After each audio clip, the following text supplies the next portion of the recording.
Samantala, isang grupo ng mga abogado ang matatandaang nagpetisyon sa Korte Suprema na obligahin ng Senate Blue Ribbon Committee na maglabas ng kopya ng partial reports ng kanilang naging investigasyon sa flood control scandal.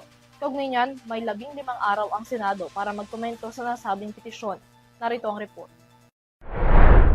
Sa gitna ng issue ng flood control scandal, isa ang Senate Blue Ribbon Committee sa mga nanguna sa pagsasagawa ng investigasyon in aid of legislation upang maisiwalat ang sistema sa likod ng korupsyon na kinasangkutan ng mga government contractors, mga opisyal ng Department of Public Works and Highways, maging ng ilang mga mambabatas at senadora. Mula sa ilang buwang investigasyon, nakabuo ang komite ng Partial Committee Report kaugnay ng flood control scandal. Noong February 23, ibinasura ng Senate Blue Ribbon Committee ang petisyon ng isang grupo ng mga abogado na humihiling ng kopya ng nasabing report.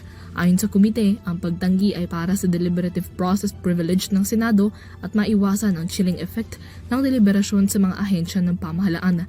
Dahil dito, naghain sina Attorney Eldridge Aceron, si Kini Labastilla at Purificacion Bartolome Bernabe ng petition for mandamus and certiorari sa Korte Suprema upang utusan ng komite na maglabas ng opisyal na kopya ng draft partial committee report.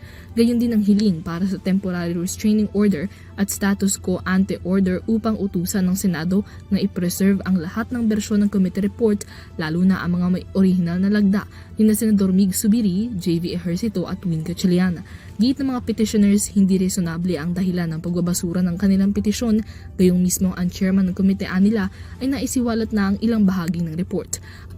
Ayon sa mga petitioners, mula February 4 hanggang February 23, 2026, naglabas si Senator Ping Lacson ng mga pahayag at public disclosures kaugnay ng report, kabilang na ang rekomendasyon ng paghahain ng kaso laban sa ilang senador na naimplika sa kontrobersya.